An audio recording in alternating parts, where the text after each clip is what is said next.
Okay, so we're going live. Hello, my name is Shubha Venetti, and I'm the host of Shift with Shubha. I have gone on a very long hiatus for a number of months due to expanding family, have taken a break, and just going through, what I guess is the end remnants of the pandemic. And I wanted to jump on here because usually when I create these podcasts, I record it. I try to do very professionally, right? I'm that kind of person that likes to do things very professionally and very properly from the get-go.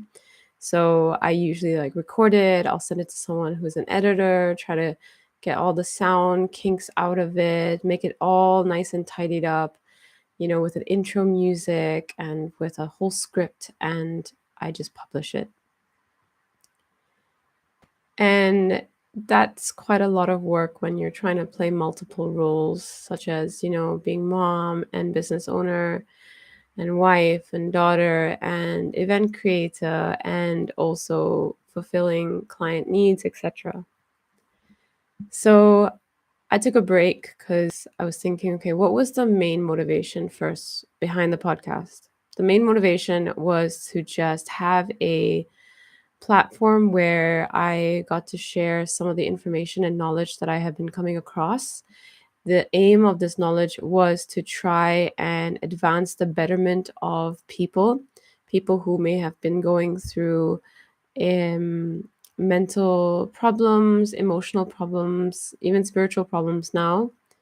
And the first way I wanted to approach that was through sleep because I was very, very 3D when I began this. And I didn't know at the time that I was on the brink of going or graduating, I would say, from the 3D. So I created this podcast to then create a platform for other workers within the wellness industry. Since I was in sleep, I thought, okay, traditional wellness things, which I thought was very informative and would be great for the mother and baby wellness space, but also creating a platform for other wellness modalities that were a little bit more holistic, esoteric, and spiritual in nature to give people a address book of sorts or a search engine of sorts of what these modalities were, where are they based, who are the practitioners, and what do they stand for. So that was how it all began. And then I started processing, going through episode because, as a YouTube creator, podcaster, content creator, it's always, you must put videos out there. You must put videos out there. You need to have like 10 episodes, or you need to have like 20 episodes and release them all at once, or have a very regular schedule and release it every week. It's a lot of work when you're trying to create content, package it nicely and properly for an audience, and then put it out there, hoping that this is going to work or take care or, help someone. And I was doing it quite consistently and regularly, but at the same time, it felt a little bit like anything that I was making, I was also funneling into this. And then it started turning into like, oh, this could be a money making gig. And personally, I didn't like how I was feeling about that anymore. This was not the reason why I started the podcast. I started the podcast because for so many years, I remember discussing this with, some of my best friends, a few years ago, that, hey, wouldn't it just be great to have a radio show? And then because of the kind of conversations we have, because we talk about life, spirituality, wellness, the human body, conversations, how people think, the different zodiac signs, etc. Wouldn't it be great to just have a platform where we're having these conversations and, people could hear what we're saying because we're really challenging each other in terms of our perception and viewpoints. Now, that idea hasn't taken off yet because we're all in different stages and phases of our life. And I really hope at some point we will have, if not the show, but maybe a couple of episodes together. That's all I really wanted. I wanted a space where I could just talk. Personally, that was really what it is, and just share whatever that was learned in all of those years. So I've come back after some time away to come back to the original purpose of just sharing. So today's sharing is really about why I made the shift into the esoteric. I have been a spiritual seeker, I would say, probably since I was a child. Now looking back, I think there were so many things in my childhood which I did, um, that I should have seen. Well, I can see now, was correlated to some of the work that I would do now. And I don't want to go into too much detail because I do feel like sometimes when it comes to this type of work, we get quite wrapped up in other people's experiences, thinking those are the markers for how our experience should be when we start on this path. So I'll give an example. When I was about 12 or 13, my father had decided that he had found his next guru. Some context is that my father has come from a background where his mother, so my grandmother, has always been a guru follower. She comes from a family who's renounced deity worship, so gods and goddesses, etc. They only follow gurus and spiritual thought and wisdom, and they do not do the ritual side anymore, which is my grandfather was doing the other side. He was not ritualistic, but he was praying to deities.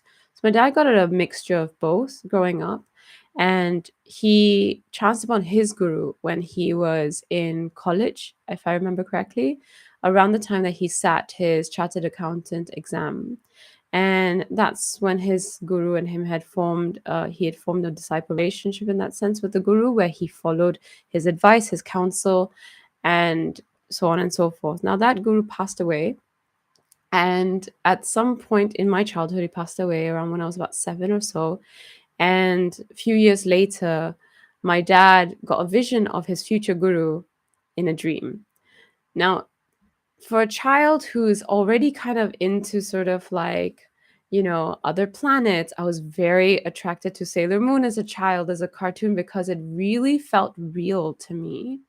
That this was possibilities, that we've come from different planets, and we all have certain superpowers that we are tuned into. I really loved these ideas. I've always loved the hero story. I've loved things like Harry Potter fantasies, not so much the vampire stuff, but not bad entertainment, that one. But like the Marvels and the things like that. And people could say like, why are you into all of these? Because I do believe that the 3D world is only a limited perception of what we understand.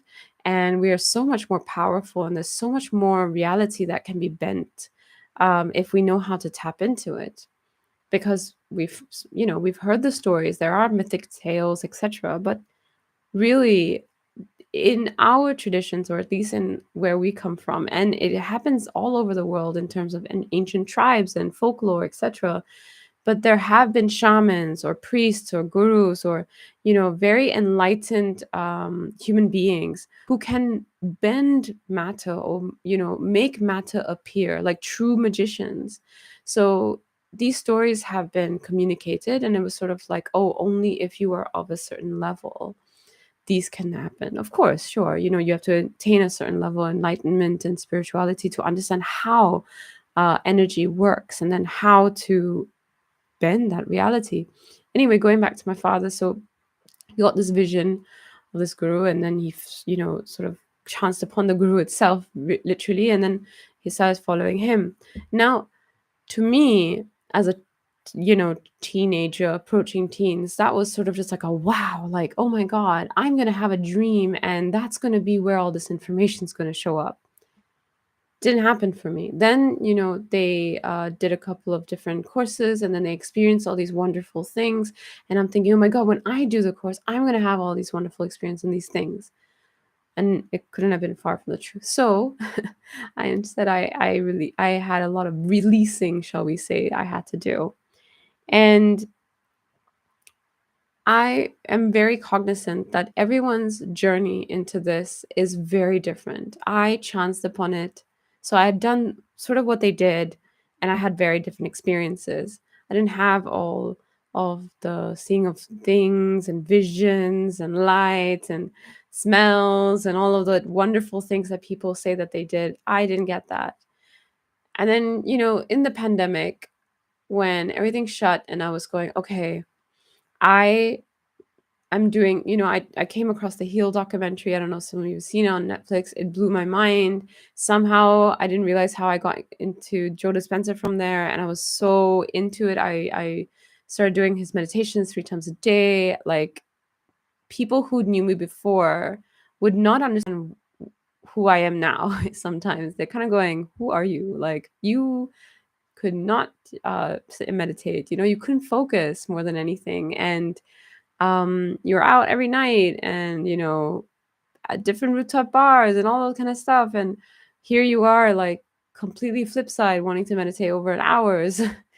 And I wouldn't say that's what started it. Was what started it, but it wasn't what made it. But definitely was doing that practice over and over and over again. At some point I kind of woke up from one of those meditations going, I don't want to do any of that anymore.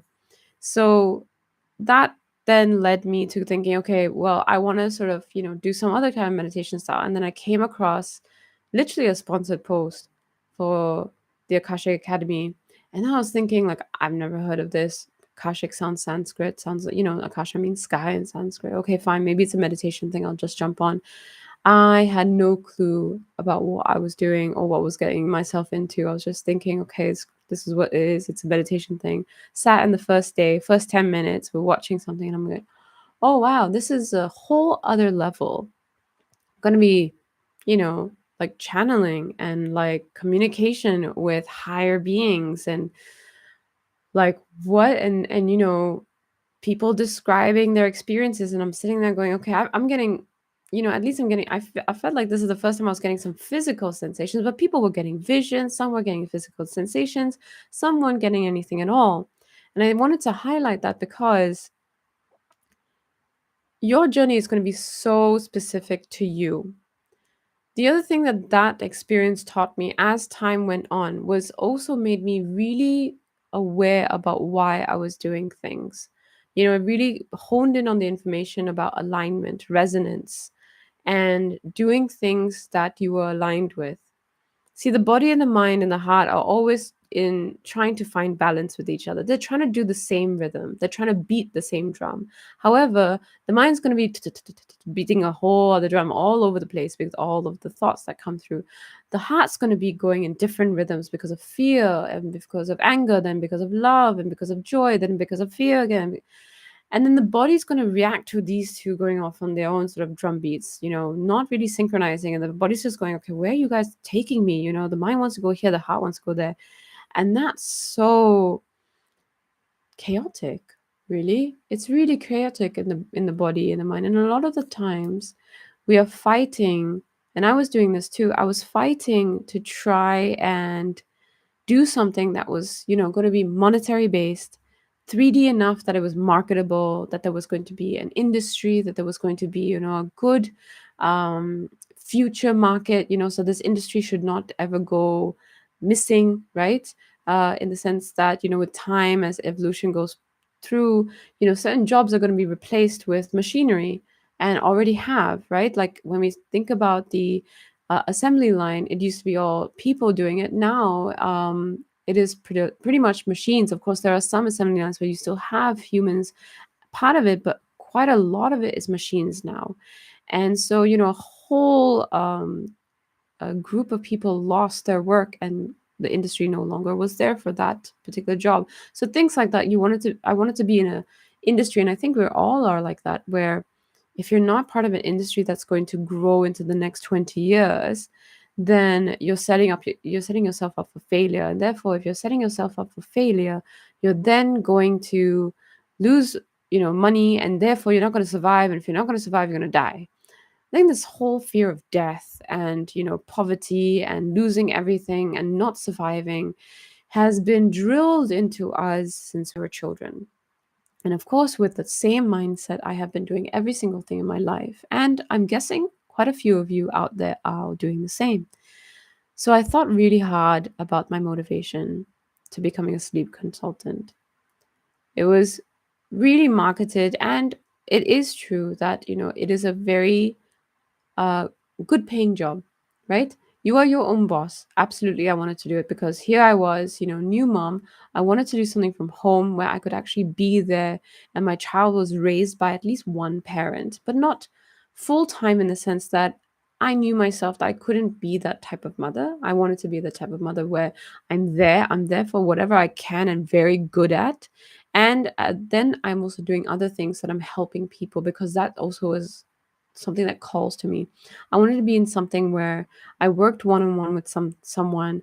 I was able to help elevate their situation to some form of betterment with skills and knowledge that I had, information that I had that they don't have with them. And then of course get paid for it and get paid a decent amount that was going to be, worth my time and my effort and my knowledge. So I thought, oh, win, win, win, win, win. Okay, this is a great career. Once I came across it, I was just like, this is the career that I'm supposed to do. Clearly, this must be it. It ticks all the boxes. So I went and pursued it, and it was mind blowing. I was so fascinated with sleep information. I was so, um, appalled at how little we know about it and are not taught about it in school, or that adults are not getting educated about it. Parents are not getting educated enough about it, on the importance of how sleep really sets up all of us in life, etc. Anyway, and sleep, if you think about it, is the bridge between the conscious and the un and subconscious. So we spend one third of our lives doing it. It is the one time that your body recovers, heals, repairs itself. And if you think about it, I remember in a podcast, I can't remember who said it, but they were saying that the body is designed to heal itself. I mean, if you cut yourself, your body is trying very hard to heal that wound. When you go for surgery, your body is trying really hard to heal the surgical, knife cuts and, stitches and everything, and pokes holes and all of these things that have gone into it. As a woman, when we give birth and our body goes into healing and recovery mode, where it tries to move all the organs back into position when they have been moving out of position for a growing baby in the uterus, right? So our body is meant, it is a healing vessel. It's just that it's lost some of its abilities to heal a lot of other things, but it is designed first and foremost to heal itself. I mean, it has to if it's going to carry us from birth all the way till our last, breath. So it's a healing mechanism that is operating in usually in sleep. And why sleep? Because when we are in awake, our brain is processing brain waves that are mainly beta and high beta. And then in sleep is when we drop a little bit more down to alpha, which is sort of like your resting state or your meditative state, where you're kind of aware, but you're a little bit resting or your eyes are closed. And then it drops clearly deeper into theta and then delta, which is your really slow wave sleeps. Your deep, deep repair, hardly any active conscious activity happening then. What was interesting was that, as I went down this journey, I got into hypnosis as well, because it was just like, wow, the brain does so much already in sleep. Can you tap into this, not just for healing and repair while you're sleeping, which is so fundamentally important? Because what I noticed with my adult clients and child clients was that the moment we fix the sleep, right, you can fix nutrition and you can fix all the habits, but that also, the moment you fix the sleep, it really starts impacting the others. It impacts the mental state, the emotional state of the client, as well as the nutritional choices as well. Because if you notice that in the night when you're so tired, but you start grabbing for chocolate or hot, and I'll say this, like I was doing that even like till 2 days ago because of being postpartum and being quite exhausted. My first thing is to reach for something sweet and cold, sweet and hot, sorry, warm and sweet, which is our natural comfort because, as babies, what did we receive? We received milk, and milk was usually warm and sweet.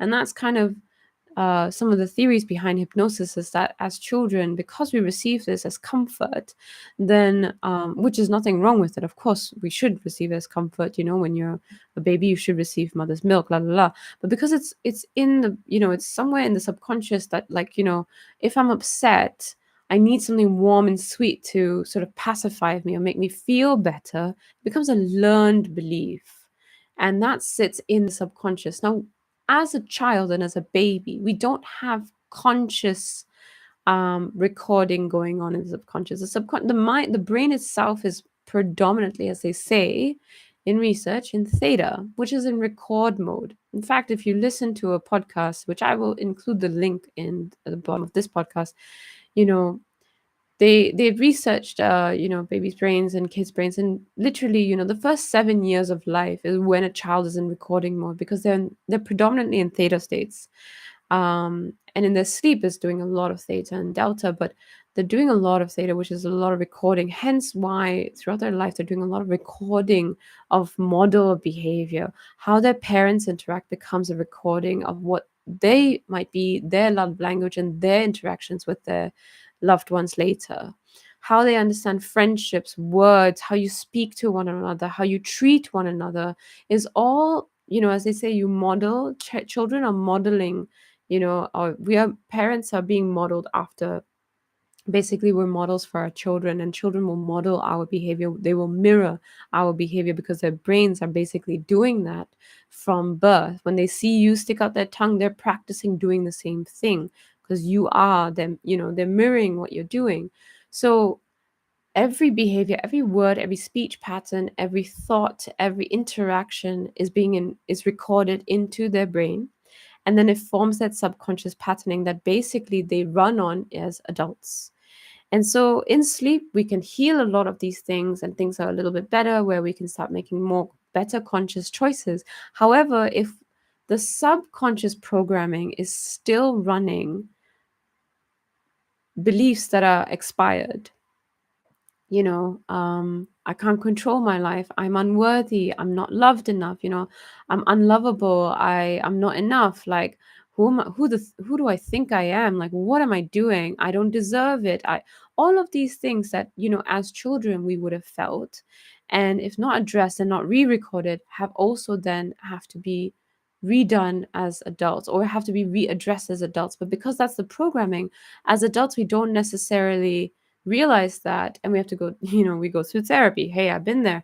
Go through therapy, go through counseling, trying to understand why these things haven't been addressed, or why these things haven't been, why they're not going away. Why are we still thinking the same thing? Why do I still keep slipping into the same pattern? And that's because there's a programming that's incurred from somewhere back, probably in childhood, that hasn't been rewritten and reprogrammed. So that's what led me from sleep.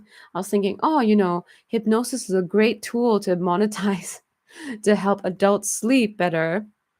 And then that led me to brains and how brains thought. And I was thinking, wow, okay, now that starts to delve into programming and belief patterns. And then that led me to the whole level of law of attraction, etc. And that's when I started doing the woo stuff and meditation, and started realizing there was a massive link between all of these things when it came to meditation, sleep, programs and beliefs, and affecting and trying to create a future that you wanted. You can't create a future that you want if you've got subconscious programming telling you you can't do it. It's a simple fact. You change your subconscious programming of that, you will create that future. Second, that program is a lot more accessible if you are not in beta and high beta brainwaves. Basically, when you're conscious and awake and processing and analyzing the world, because the conscious brain is working. The conscious brain is working. You're not addressing the subconscious. When do you address the subconscious? When you are in alpha states or deeper. So hence, you have to be in either a more sleepier mode, which is when perfect for hypnosis, or in a meditative state, hence sitting in meditation to then start rewiring those parts of your brain. Once you're in those brain waves, it's a lot easier to tap into the subconscious part to then tell the subconscious what you actually want it to be believing, what kind of program you actually want it to be playing. And then it takes it to the whole other level where basically the instructions that you're telling in your mind dictate the cells of what your body needs to be doing with its cells. Not only that, if we were, if we were able to and see the energy field with our eyes, which we are not trained to because our bodies have not evolved to that, and I genuinely believe eventually we will get there. But bats can see it, and different species of bird, and Animals can sense energies or see energies a lot better than we can, and that's because they are evolved to do so. Now, we could get there, but if you could imagine that it's not just a subconscious belief, etc., but that then sends an energetic, it affects your magnetic frequency and your electric frequency, because we are electric beings. I mean, we're made up of water. Send electricity through us, we all will shock because we have electricity in us. um, we also are magnets. So then, the process of when you walk into a room and you can feel a vibe, or if someone walks in and you can feel their vibe, that's a magnetism that we're talking about. It's a magnetism, and there's an electric field around them with you're getting information. So all of these things interact with each other, and it's not just one or the other or the other. It's all interacting with each other to create your reality. And that's when I was like, wow, my reality has been really just based on trying to monetize it, trying to monetize, monetize, monetize. Why? Because somewhere I obviously feel a massive amount of lack of my ability to really hone in on my skills that is actually going to be paid for, right? Um, that I myself was not worth enough to be paid for stuff. So therefore, I must acquire skills that was going to be monetized on. And that's still, as I say it, is still somewhere a belief within me. And as I speak to clients, a lot of them, when they come now, I switched into this career, and I'll come back again to why. When I started switching into this career, a lot of people do come with a life purpose question. And we have been conditioned to think our life purpose is our career. That my purpose on this planet was only to have a career for the rest of my life that paid me really well, to pay my bills really well, so that I have enough money for retirement, and then I could retire without working, and then I could die, hopefully with not too many illnesses, if not zero illnesses, if I'm lucky, or I can at least pay off my hospital bills for it. That's not the reality that I want to sign up for anymore. um, I decided that I actually just wanted to do a career or a job or a vocation that just gave me a lot of joy. And sleep information gave me a lot of joy. The consultancy was very stressful for me because I'm the kind of person who lets a lot of things in. So I needed to do something that was going to give me boundaries, something that I could do a lot more where I can establish boundaries. Second, I needed to do something there was a process to it, but the process was not very rigid. Fortunately, with sleep, you have to be quite rigid to get results. It's like a diet, it's like an exercise regime, right? If you want to build muscle, you have to train. And I'm not saying in my line of work you don't have to train. Of course you have to train, but you have to train your mind and your heart and your soul. You have to do the practice and the work of doing your meditations daily so that you can establish your connection deeper and deeper, stronger and stronger, so you can trust that information that is coming through. It's a different type of workout, though. It's a spiritual workout, really. It's a mental and spiritual workout, much more suited for my energies than the intellectual workout that the other career choices required. Thirdly, it had to be some kind of career where I wasn't dependent on writing a lot. Now, I love writing, I love speaking, but you know, for all of the right reasons, I am dyslexic and apparently ADHD. Not officially diagnosed, but enough in official people to have told me that I probably have this, which is not great when you're trying to write something and your mind wants to drift off in other things. So I'd rather use those tools for something else that actually can channel better. And I believe that they are truly actually gifts for the next evolutionary phase of what human consciousness is moving towards. So those who have it, I think we're all on some sort of path, guys, honestly, because it makes us a lot more intuitive, and we don't seem to sit with the 3D world as much that way. So once you start honing on your gifts, you start understanding probably why. Not to say that all readers are. It just seems to be what I see as a common trait somewhere for people who are especially drawn towards the intuitive or esoteric arts a lot more. And then finally, I wanted to do something where it was still helping people. still helping people with information that I could, give to them, but without the rigidity that it had. And, I came to this and I was just like, I did it because I thought it was a meditation thing, right? And then I was so off. I was so wrong about it. And I was like, oh, okay, well, I was connecting to spiritual guides, right? At least I can use it for guidance of my own business with sleep and hypnosis, etc. And then down the line, it was like, well, should I be a reader? Am I worthy of being a reader? Am I going to give the right information? Like, what if I give the wrong information to people and something happens? Then again, it was fear and not trusting. It was really not trusting. But the guidance that was coming was, it might be time to be a reader. And I didn't realize at the time, like, wow, actually, doing this work really ticked all of those boxes. I can draw my boundaries, I can give information to people, and I trust completely. I have to first trust completely from the source that it comes from. And I trust completely it comes from the source because of I having to experience it for myself and for the things I was going through with my family, etc. If I didn't experience those things and I wouldn't trust it, why would I become a reader, right? So I had to trust it. Then I had to trust it for giving readings to other people. And honestly, if you ask some of the people that started with me, like, I really wasn't sure if the information was coming quite rightly. And even for those readings that didn't kind of go the way the client expected it, I can see somewhere that I think it did still go correctly. Anyway, I think the main message to take from this is that I did a lot of things out of fear.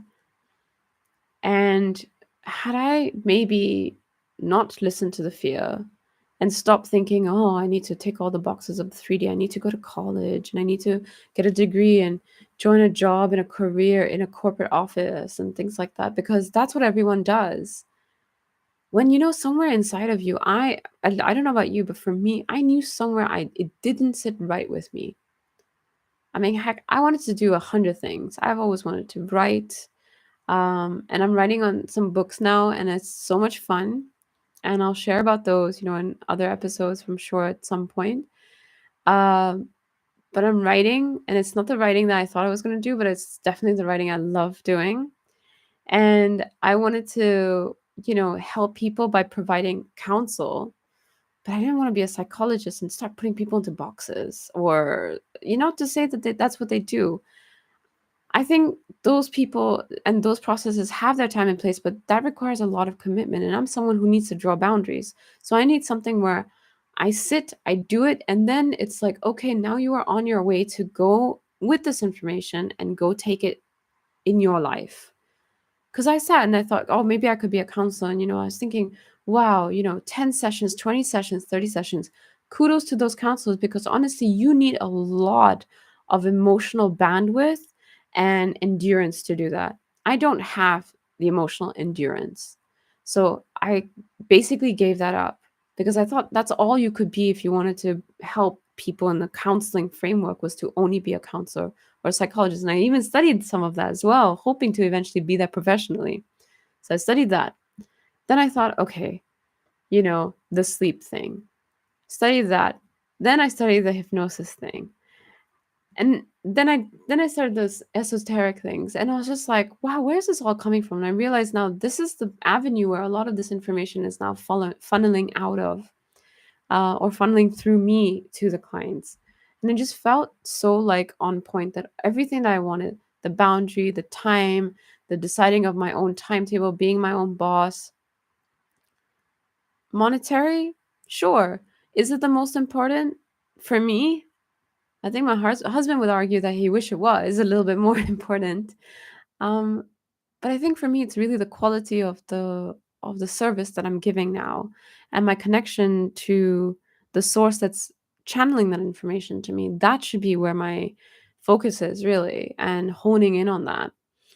And I'd love to move to the next level where it can be teaching other people how to do it for themselves. And I know there will be a time and place where that happens. But I moved to the woo woo because, to be honest, I think from very young I've always been in love with the woo woo. I've always been, attracted to the idea of cards. I mean, I think if people remember, whoever's listening to this who knows me from middle school to high school-ish time frame, I even bought like a book of how to read cards, and I used my playing card. Like my grandparents were really into playing cards and playing card games, and I would read through their cards, like, oh, ace of hearts would mean this and this, but I would never have the memory for it. So I was like, I can't be a card reader because you need to have good memory. I can't be a numerologist because you have to remember what each number means. And then I learned astrology, and that really spoke like volumes to me. And this was something I could finally remember. So now it led to my current vocation, which is an akashic reader, where I use the astrological birth chart of the client along with the channel towards the Akashic masters and enlightened beings, to channel information that is, based on the client's questions, and then give them answers based on these two tools combined. And I cannot tell you how much more comfortable I feel. Like, going for work is a pure joy. And even to come on for this episode, first of all, like, I'm doing it live, and as I said, I was never doing things like live. I was just always, it must be perfect, it must be prepared, it must be, completely manicured. And that's the Virgo ascendant in me and my Virgo moon that wants to do all of these things. And my guides and my masters are basically like, nope, sorry, you need to kickstart this again, and it can't wait until everything's polished and manicured. You kind of just have to get started, and we're gonna really embrace the, Piscean side of you, which is heavily Piscean and very out there, and just like go with the flow of what comes through. And you're gonna do it in a proper way, which is using the right formats and doing it as proper with the tags and all of that and the titling, but you're gonna just let it flow. And that is really hard for me to just, it still is somewhere, to just trust and flow of the moment. So here I am showing up vulnerable AF, but showing up to just basically communicate. This is why I shifted into the woo woo. I shifted in because somewhere I always knew there was a calling. Somewhere I always wanted to do something like this, perhaps, but everyone was doing really traditional things, from doctor to being in CSR and sustainability, and working in hotels or finance or trading or being a teacher, all of which is, I wish I just wanted to pull, elements of all of these things and do it, not just do one. I've always been an all of pieces of things and combine it together and create something new and fantastic from it. And lo and behold, I finally got to do something like that. And it probably doesn't stop here. I mean, I just said, like, I'm writing. Like, I haven't written in forever, and some of the things that I'm writing, I'm surprised that I'm writing it, but I'm so happy I'm writing it. So, and I'd I'd love to continue to see where it goes. I have no idea where anything else goes, but um I really trust in the flow, and I encourage you to do so, because the reason they wanted me to create this episode was to share my experience, but it was to really ask you to think at this moment, before we move into 2023 especially, is that there's been enough chaos in the world, and there's so much polarity, in the sense of, like, you've got like, how is it in 2022 that we have a war starting, right? How is it in 2022 that we still have things like stoning and imprisoning of people, um, for speaking up for, what they want to wear? And I'm trying really not to get my 3D self come through, because I don't want to start crying. But how is it that we're sitting in a world today where we thought we came so far with technology and access to information? I mean, pretty much everyone has a smartphone that I see around me. Everyone has some form of access to the internet. I mean, we all were forced to do it because of the pandemic. If we wanted to get by, was to have, our money systems all upgraded into basically pay with your phone, pay with your watch, pay with your car by just touching, and you don't touch anything else with your fingers. how do we go from there, but then also still have countries invading each other? And, people that are get elected to power, and countries that are elected with leaders that are basically denying their population of basic rights of what to do with their body. It's fascinating. Anyway, that's a whole topic. That is not where I wanted to go into at all, but it was more of the fact that, we're asked really to question what what do you want to do that resonates with you? Are you going to continue down a path where you wish you were doing something, but you aren't, and you are denying yourself from really thinking, what is it that I really want to do? And is it just because I'm so scared of letting go and not doing something because people might say, oh my God, what is that person doing? Because literally, that was one of the biggest blocks before I could switch from sleep to this. Was my first thinking was, it's so not 3D. Who is going to, get a reading for me? Who is, can I even communicate this information? And what am I going to tell people? Like, oh yeah, I'm a sleep trainer, kind of feels a little bit like, I understand that. Now, if I go like, I'm an Akashic reader, they're like, what's that? I'm like, well, I talk to masters and enlightened beings and I give answers from them about people's questions about things that are going on in their life, and wanting to understand relationships or people or events through their guidance, something like a psychic channel. And they're like, and my fear was really people's reaction going, oh my God, are you crazy? Like, is this person gone mad? Like, she talks to people. And that was my biggest fear. Like, how am I going to market that? How am I going to market something that's so intangible, that has enough fixed results? And is really dependent on the person that comes in with whatever energy questions, and I just give answers based on that. And it's not even like a set standard of questions. It could be anything. So yeah, and how do you market something like that? Because everything has to be marketable. You need to make these TikTok videos. You need to have these um, you know, uh, products on sale. You need to have this course funnel online, or especially if you're going to be a solopreneur, you need to have all of these things. And I was like, my brain can't process all of these things. Like, if I'm going to do it, I'm going to do it 100% thoroughly. But at the same time, I can't be hyper focused about everything because I want to do everything. And I took a break. I took a breath, and I was like, I need to just come back to what I really want to do. I just want to give readings. I just want to give readings, and I just want to help people with the information. I want them to get to the root cause of their issues. I want them to peel back layers. Can I sell instant healing? No. No. I'd be naive to think that I was that. Um, if a person was to receive instant healing, it's because they have done the work towards it.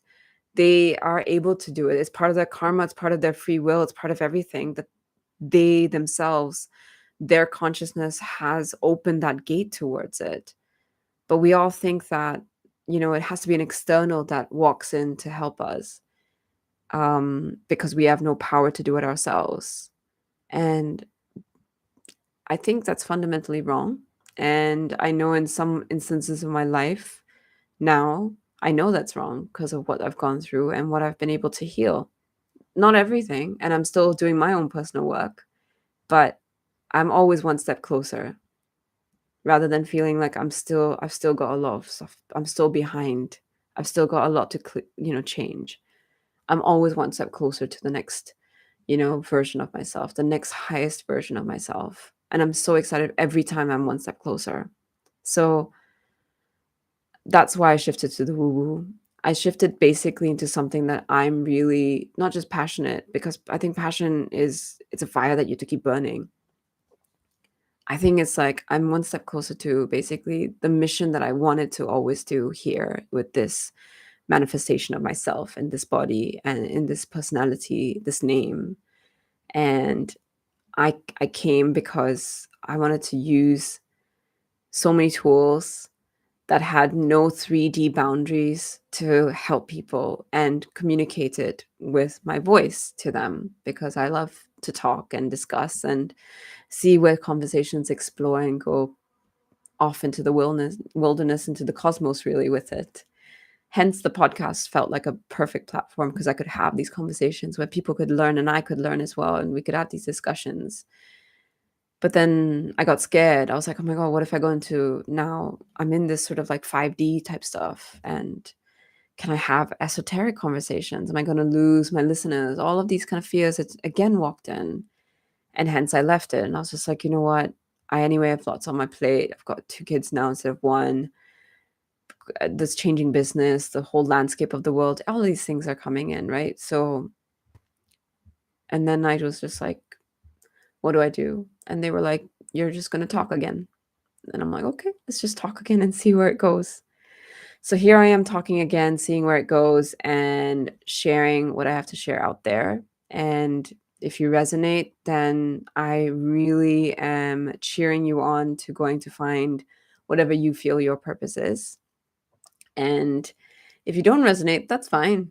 Go find someone else that you can hear and resonate with. I don't have to be that person. If anything, as I just, said in this whole conversation piece, if you've listened this far, is that 2023 is really about trying to find what you resonate with, and what makes you, when you resonate, it makes you internally light up with joy, because that needs to happen more and more on a larger scale with people. Not pleasure. Pleasure is temporary.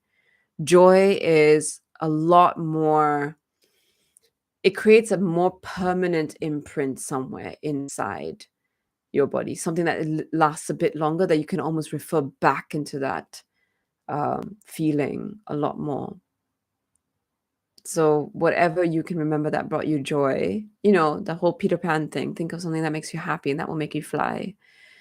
You need to think of something that makes you really joyful, something that you really want to do that's actually going to bring joy to yourself every single day, if not every single moment. I really hope it can be every single moment for you, but it needs to be every single day so that you can continue to fly higher and higher from the inside. And then you start to notice how high you're flying because of how your life is changing.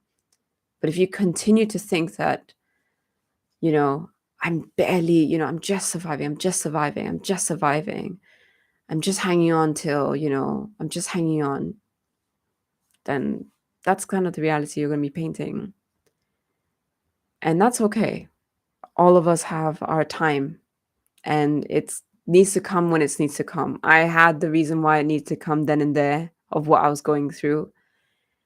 And, things will force us into certain places and certain courses, I guess, in our life. And it had to do it that way. So I'm going to end this episode, this live, and thank you very much for listening. It's a long time to be sitting and listening to me, so I really appreciate it. And I hope this episode helped you in any way or form to create a shift in your life today, tomorrow, or any day forward going forward. All right. Take care, everyone. Thank you very much, and good night.